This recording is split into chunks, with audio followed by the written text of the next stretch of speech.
My wife of 62 years was named Victoria, and almost everyone called her Vicki. Her mother was Cleta Blanche Neville, who was born in southern Illinois in the town of DuQuoin. Some members of her family first came to America from England in 1634. Vicki's father, the Reverend Vasily Prodan, was born in the Romanian village of Moigrad.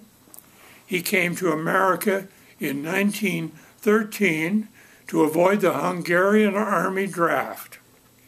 Vicki's parents met at a Baptist seminary in Louisville, Kentucky.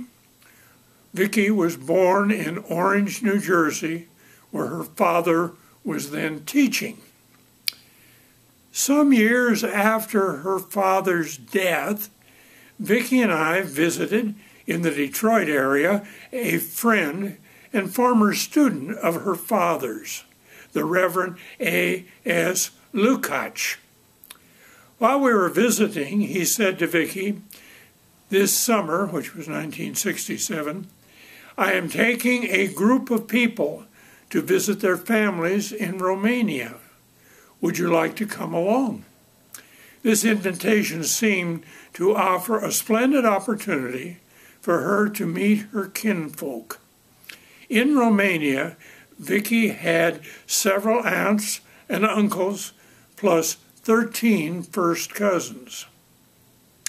Before 1967, she had never been to Romania, had never met any of her Romanian relatives, and knew essentially none of their language. So, with the help of Romanian-speaking friends, Vicki wrote several others letters to Romania to alert her relatives of her impending arrival. She then joined Reverend Lukács's travel group. Vicki had planned to hire an interpreter in Romania so that she could communicate with her relatives. However, the chosen interpreter failed to show up at the prearranged meeting place in the city of Brașov. Thus, inconvenienced, Vicki was able to find a national travel office in Brașov, where some of the people spoke English. She asked them what she should do in her state of abandonment. They advised her to take a train to her father's village, Moigrad. By means of southern trains and finally a truck, she arrived on a Sunday morning in Moigrad, a little village which was essentially unchanged for the last 400 years. In 1967, Moigrad had no electricity, no running water, no powered vehicles, and no English. There, Vicki lived with her family for 3 weeks. She survived the lack of a common language with her family by the prompt invention of what I later called Vicki's Law.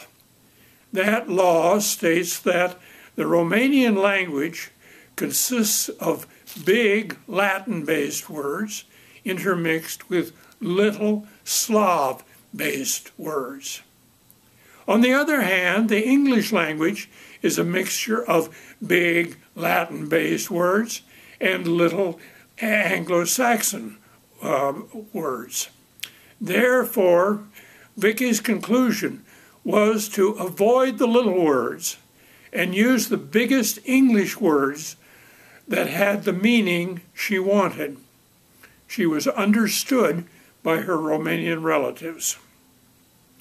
Vicki enjoyed being in Romania so much that she went back 5 more times.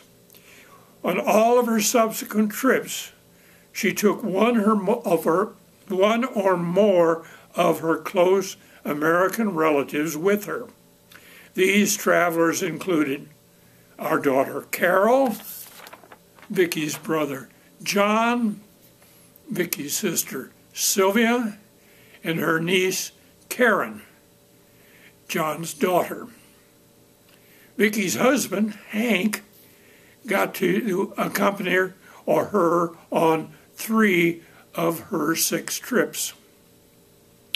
When Vicki returned from her first trip to Romania, she was determined to learn some of the Romanian language. For several years, she tried out various teachers in Ann Arbor, but none of them proved really satisfactory. Then in 1977, she discovered a teacher in the Monterey Language School in California. His name was Paul Teodorescu, and he was between assignments. Vicki traveled to Salinas, California, where Paul lived, and moved into a motel for 6 weeks. She had language lessons for 5 hours a day, 5 days a week. At the end of 6 weeks, she had learned a great deal of the Romanian language. After finishing her course with Paul Teodorescu, Vicki and I took a trip to Romania. On a Sunday morning, as we were preparing to leave for the airport, we did one last check of our travel documents. I discovered to my horror that Hotel Intercontinental had scheduled us for a room in Budapest, Hungary, instead of a room in Bucharest, Romania. Those 2 cities are several hundred miles apart. But I had a bit of good luck. I discovered that Hotel Intercontinental had an office in Boston and that they answered their phone on Sunday morning. I asked them to cancel us in Budapest and to give us a corresponding reservation in Bucharest. They said that the cancellation in Budapest was no problem. However, there was a trade fair going on in Bucharest, and there was no room at the inn. So I asked them what we should do. The voice on the phone said, if I were you, I would go to Bucharest and go to the hotel and see what happens. And that's what we did.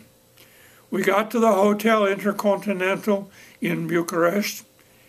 The man at the desk, who spoke good English, repeated that they had no rooms. He added that it would be another hour before they knew whether or not they had any cancellations. I said, we will sit right here in the lobby. As we sat on a sofa in the lobby, Vicki started talking to a bellboy in the Romanian language.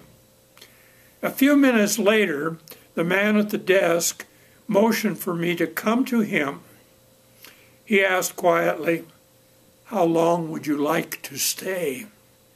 I told him, 4 days. Later, I learned that the bellboy had gone to the man at the desk and said, give them a room. She speaks good Romanian. Thank you, Paul Teodorescu.